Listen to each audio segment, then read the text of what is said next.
Hi, everyone. I'm Liz Creekmore, and this is my co host, Spencer Pous. And welcome to another episode of Beyond the Bandwidth. And this is our holiday episode. So I just want to say happy holidays to everyone. Spencer, happy Hanukkah. Merry Christmas, Liz. How Thank was you. your Christmas? Um, it was good.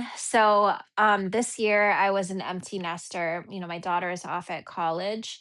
My son is wrapping up his last year at a military academy. So it's quite a treat to have them both under my roof at the same time. And definitely it's more quality time than quantity now. So it was kind of an adjustment Mhm. for me this year. But I loved having them back. Right now they're in Argentina with their dad, but they'll be back tomorrow, actually tomorrow evening. So Fantastic, and you look so yeah, festive. thank you. For my holiday, I actually went on a Hanukkah and Christmas cruise this year. Okay.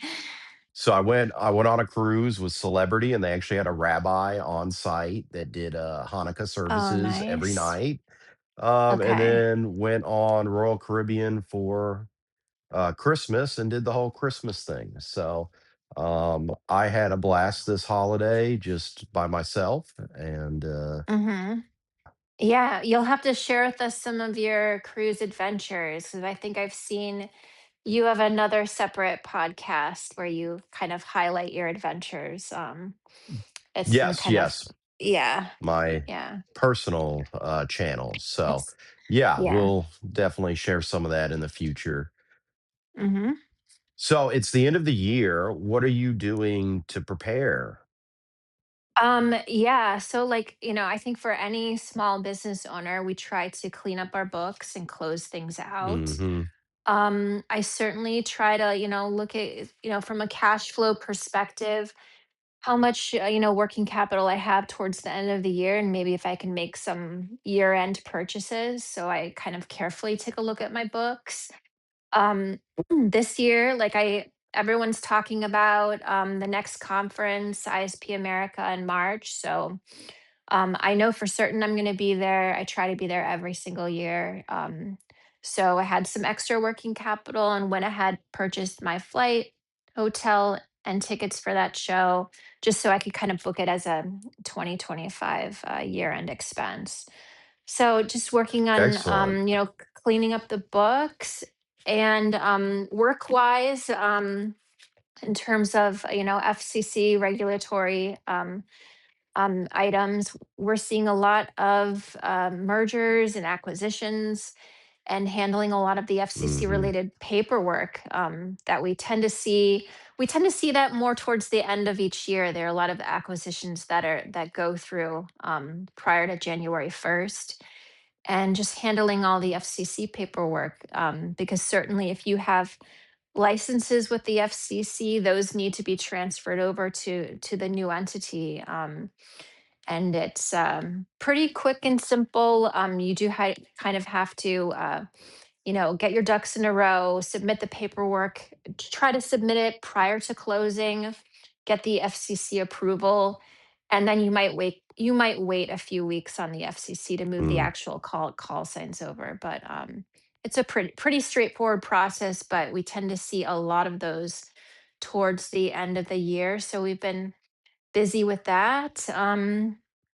We also try to look at, what's going on in terms of FCC licensing, and we're always pulling database reports, certainly looking at, what did people buy this year? How much are they Hmm. buying? Where are they deploying? Just like industry trends that help me kind of predict, the growth of my company, where things are heading, that sort of thing.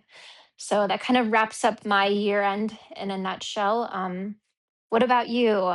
Um, what are you doing for the end of your year? Do you see any?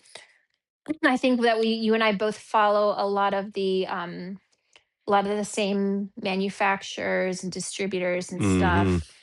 Are you seeing anything interesting towards the end of the year being advertised? Advertised why? I mean, why is it just kind of like the sales? There's a lot of sales Mhm. going on. As an Yeah. ISP, at least for me in this area, we're very seasonal. So this is our slow period. Mm. People take off for the holidays. So for us, typically end of year looks like trying to follow those sales, try to spend as much as we can on equipment for the next year to get the tax benefits of using it this year, much like um, purchasing the show tickets now. It's kind of a mad dash of like, how much can we spend to even the year out? Mhm. So we've got a lot of that going on. And kind of, like I said, it's just kind of slow this period for us. Mhm. I know some ISPs are running a mad dash to get as much as they can done. Others are shut down because of snow and winter. It really just depends on your graphological Mhm. Geographical. geographical Yeah. area. Yeah. Yeah. Well, So you're out in Florida, and occasionally I even yeah. hear you complain about the cold weather. Um, Oh, what the heck is going on? The North needs to take their weather back. It's like 40 degrees right now. I don't yeah. do this. Like, if I knew it was gonna be this cold, I would have stayed in the Caribbean another week. But no, as soon as um, I get home, the freaking cold comes out. This is yeah. ridiculous. Take your cold back, Chicago. Mhm. Right. I would. I've lived in Chicago now more than half of my life, and I still, people say, "Well, you should be used to it by now," and I don't think I'll ever get used to it. I'm not a cold weather person. Yeah, Um, I seem to move warmer and warmer every 10 years, and then everyone's like, "Well, that should be nothing for you," and I'm like, "No, no, no, my body adapts. I need warm weather."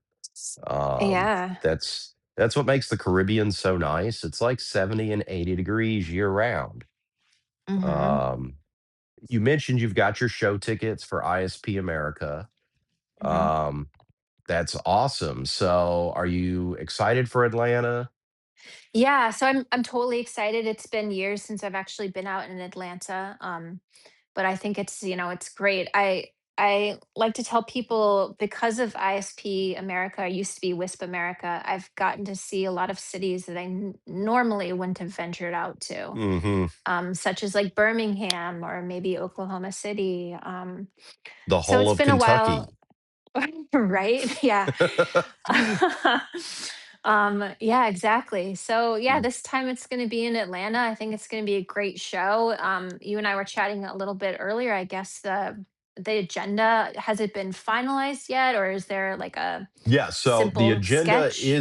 the agenda is out as of Okay. earlier this week. And I Okay. was going over the agenda, and I'm really excited for some of these changes. Where they're trying to push this show as the technical show, and that's what they've always said. But we haven't really had like technical training. Hmm. And so, starting on Tuesday, no, I apologize. Starting Wednesday, you have thrown in the schedule a WAV training, a Oh. WinCom training. Um, then Thursday, you have ISP advisor training. So these vendors are going to put on a training, an actual technical training during sessions. Hmm. This is included with your ticket, from what I understand. So it's an added value to the show than we've had before. Also, what looks like is back is the Monday night event will be in the exhibit hall like they did last year in Oklahoma. I personally really like this because you get to get in, you get to see some sneak peek of some booths. Hmm. Vendors are at their booths. This gives us a little bit more opportunity to get into booths because, in my opinion, the exhibit hall is never open long enough. Hmm. like Tuesday is the opening day, but we'll use Wednesday as an example. Looks like the exhibit hall opens at noon and Mhm. closes at 4:15, opens back at 4:30 and closes at 6 p.m.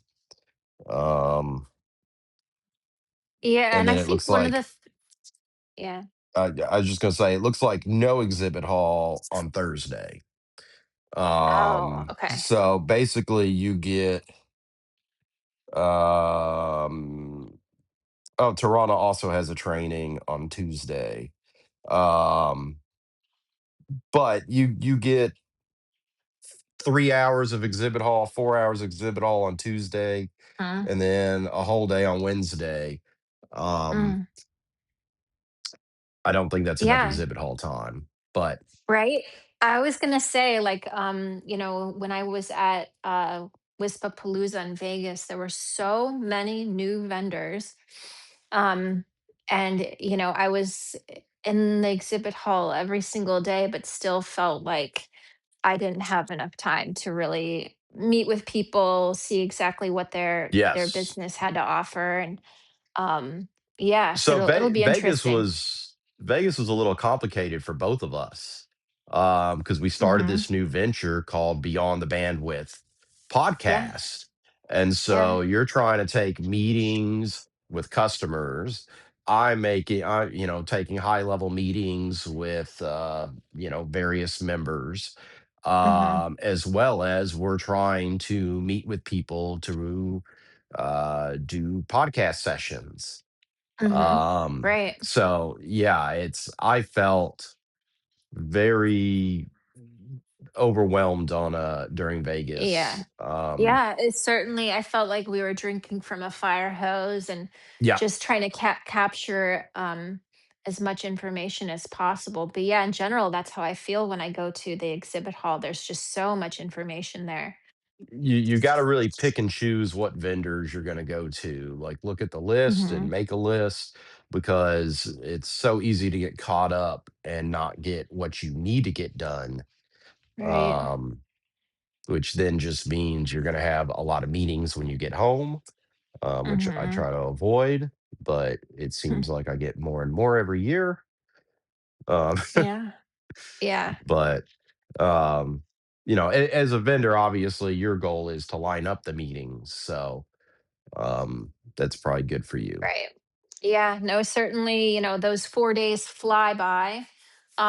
At Wispa Palooza, I think we came in a day early just to kind of get everything set up and situated and maybe take some early meetings. But Yeah. the time flies by, and then you know what? A month after the show, people are talking about the next one. Oh yeah, it really is. I mean, Yeah. it's turn and burn. Mhm. As soon as WISPA gets done with one show, they're planning not the one Yeah. in 6 months from now. They're planning that. They're also finding the venue and Hmm. signing the contracts for the one a year from now. So Hmm. there's a lot Yeah. involved with the staff, and WISPA and the agenda committee. Yeah. Um, and really want to shout out that they've like changed the agenda committee, like the people on it, the way it runs. Like WISPA's really done a lot of focus on making changes to adapt the show, um, from maybe the same stale show every year to something different. Hmm. Yeah. And Um, they and also, I mean, they certainly circulate a call for topics to the mhm. members, so they definitely engage a lot and Well, I'm really request excited feedback. for these trainings, right? Hmm. They're not like it's kind of uh we don't know what the topics of the trainings are yet, except for Tirana. We can assume the topic of their training is Tirana and CBRS. Yeah. Yeah. Incom, not sure what their trainings are, but they should be technical. They should be very valuable. Hmm. I'm excited to kind of see what they're going to be. Um, but I think it's going to be a good show.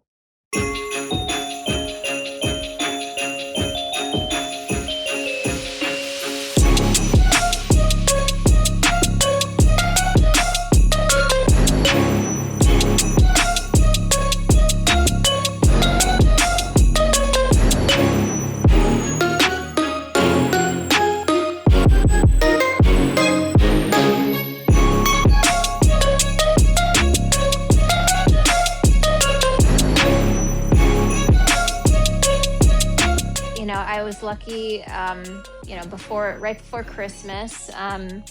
Me being in the Chicagoland area, I was lucky to get an invite and venture out of my office to Wave's headquarters in Aurora, which is about 35 minutes from me, and participate in one of their bikes for Tikes event. So this is How something that exciting. yeah, it was actually, yeah, it was really cool. I'm glad I went there because I do see the invite every year. They're really generous to send it out to people and invite people into their space. But yeah, I showed up. There were a lot of vendors there. I want to say Toronto was there too. But yeah, basically they converted their warehouse into this really organized, huge bike assembly event. In Aurora, they put together 300 bikes. In their College Station, the ISP Supplies headquarters, they put together 100 bikes. And then in their warehouse up, I believe, in Washington State, they put together another Mm, 100 bikes. So it's something that they do every single year. It was my first time participating. I was a little hesitant because I'm not, I don't know, I'm not like really a tool kind of person. And mhm. you're assembling something a little kid's going to end up riding, and you want to make it safe. But the bike kits were, they're almost kind of like you snap them together, twist a Right, few right. screws, and we took a lot of footage of me putting together a couple of bikes, and it was pretty straightforward. And then it was so well Awesome. organized. Once you assemble a bike, they put it in another room where they have a quality assurance team check it out and make sure it's safe before they, get it ready to be picked up by the truck. So it was just a great, friendly event. A lot of local vendors came to support. It's affiliated, that their charity that they do is affiliated with the Marines, the Toys for Tots. Mhm. So there was a Marine there. Santa Claus was there. A lot of people brought their kids. So I think that might be something I do next year, is just bring my two teenagers there. But yeah, that was a lot of Awesome. fun. We took some video coverage, and Yeah, not yeah. only So do we'll. we have Jonathan from College Station Mhm. showing us around their warehouse, we have you building bikes at the Yeah. Chicago warehouse, and I believe you built the very last bike. I believe I did, only because I think at the very end, they get on the intercom and they're like, there are like 10 bikes left and 10 people still here. If you each just do Oh, one how more bike, exciting. yeah, they're like, we'll be done. And it was really cool. They actually had a DJ. I don't know if you know Brian Vargas. Oh, yes. Yeah, he was the DJ there. So he put on like He the was last mixing the music. ones and twos. Yeah, and I think I was a little slow, so my bike was the last little bike to be assembled.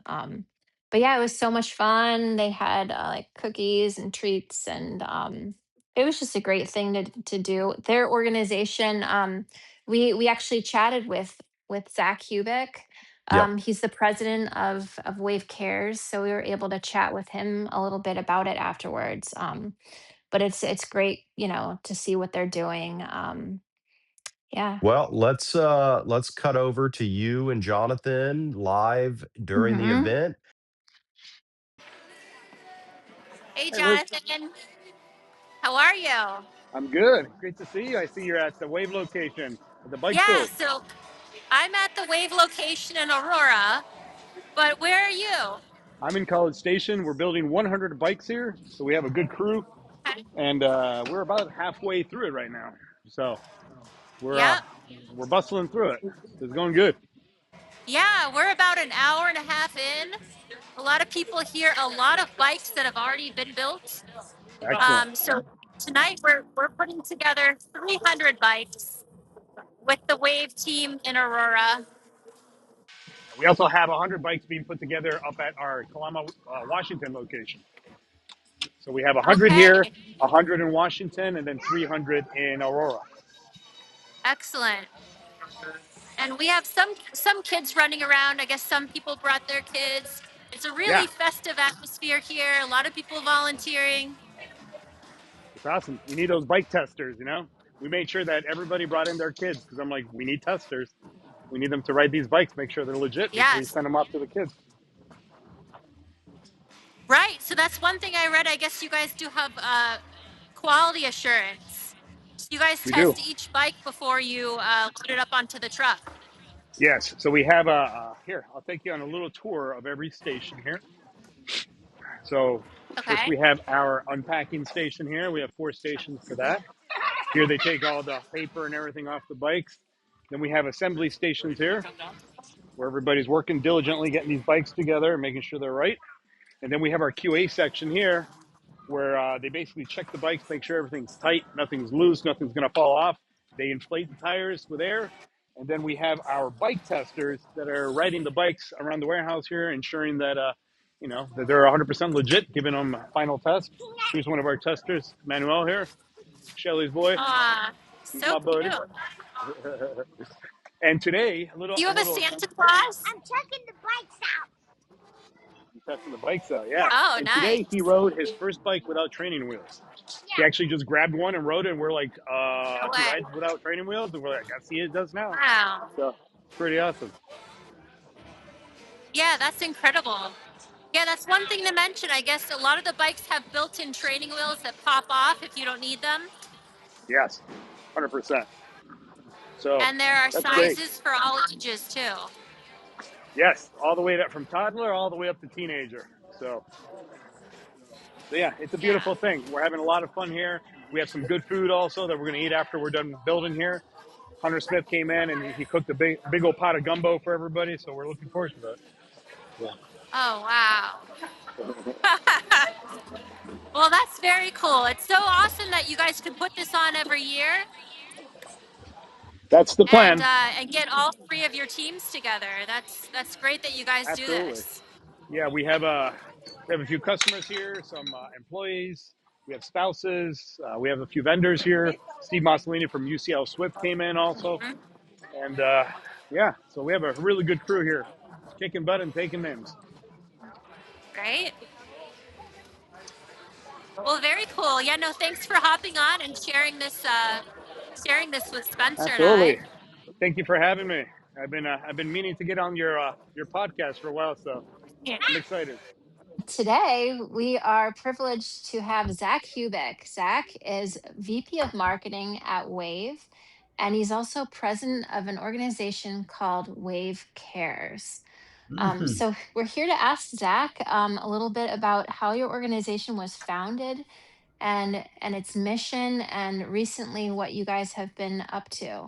Awesome. I So, love it. yeah, yeah, Zach. So, how long have you had Wave Cares, and what made you guys decide to found the organization? Yeah, so Wave Cares is a 501(c)(3), and we were officially formed in late 2024. So we're fairly new. We're about a year old, and we're all about our communities. So how we got started is a much longer story. I'll try to make it very brief, but we started building bikes for children in the community right around 2011. And we started when I buddied up with a friend of mine named Sean Lucas from Ruckus. And so he was building bikes in Virginia and Florida and donating them to the community. I said, I can do that. Let's do that in Aurora, Illinois. So Hmm. we started our first year in 2011 doing about 50 bikes. The next year we did 100, then 150, then 300. In the last probably 10 or 11 years, we've done about 500 bikes every year with Wow. helmets. And so Wow. Okay. we did that predating Wave Cares, but then we said, you know what, let's make this thing official. Let's make it a 501(c)(3), and let's call it Wave Cares and allow people to have tax deductible donations. So that's really our origins. Mm. Oh, excellent. Yeah. And so, just a couple of days ago, I had the privilege of going to Wave's Aurora facility and participating in some of the bike build, which we'll showcase on our podcast. But Spencer and I were able to dial in with ISP supplies down in Texas as well. And then you have a third warehouse that you were building bikes at as well. We do. So we've got we did 300 bikes in Aurora, Illinois, at Waves headquarters, and then we had in Kalama, Washington, we did Mhm. 100 bikes there, where we have a warehouse, and then of course you guys just spoke about College Station as well. We did 100 bikes there, and I'm fresh off of delivering all those bikes over to Toys for Tots. We take all of those bikes. Bring them at least in Aurora over to Toys for Tots, and then they donate them to the community, church Hmm. folks, other groups that Mhm. need um, toys for their children at Christmas time. It's really cool. Oh, oh, that's amazing. And Yeah, so, no, it's awesome what you guys are doing. yeah. Thank And then you. Spencer and I were chatting. I mean, obviously, like we are very aware of the bikes that you guys build every year because there's a lot of social media behind it. Do you think that you'll expand beyond the holiday season? Do you think Wave Cares will expand um, and have events throughout the year? Yeah, so one of the things that is always a challenge every year is just the fundraising aspect of it. There's a lot of effort Mm-hmm. around that, and we are Mm. talking in a very preliminary way about next year and following years. Let's do a Wave Cares 5K, and let's invite people come out to Oh, do some nice. fundraisers. We Okay. also do little things like in Aurora here. There's called a place called the Hesed House, and what we do is we have all of our employees that travel come back to the office with their unused toiletries, and we donate that to the Hesed House. And their mission is getting people from homelessness back on the streets and back into working in the workforce. And we all deserve the dignity of a clean shower and a clean body every day, something Hmm. we folks that just take for granted all the time. And we like to do little things like that. So if there are future initiatives, we do have big plans for Wave Cares. It's all centrally focused around taking care of the community and what the community needs. And we really started it with bikes, but we do want to grow and expand that in the future here for sure. Okay, excellent. Yeah, that's great. So yeah, I find it interesting. I know you guys have been doing the bikes forever, and so just forming the 503c makes a big difference. Yeah, and what I liked about the bike activity, I was talking to Spencer about it. It's not a monetary donation, so you can donate your time as well and have an impact. Um, Absolutely. And we yeah. see a lot of folks come out and donate things as well. So Brian Vargas is a name in the wired and wireless industry that we know for many years. He donated his time, and he actually enjoys being a DJ Okay. as a hobby. And so he donated his time and had the music for our event here. We have a Santa come out every year as well and hang out and play with the kids Oh, and that's nice. do all that cool Santa Claus stuff. So a lot of people step up to help out the community. Hmm. It's really humbling to see. Yeah. Well, if someone wants to reach you guys at Wave or at Wave Cares, what's the best way for them to reach out to you? Yeah, absolutely. You can hit our website at wavecares.org. We spell wave without an E, so it's wavcares.org. You can donate your time. You can donate to the cause. And like you said again, Hmm. folks, it is tax deductible 501c3 and would love any support you guys can offer. So thank you guys so much. Yeah. Thank you, Zach. Great, Zach. Well, thank you so much for coming on and telling us about Wave Cares. We're really excited to kind of spotlight this initiative for our holiday episode.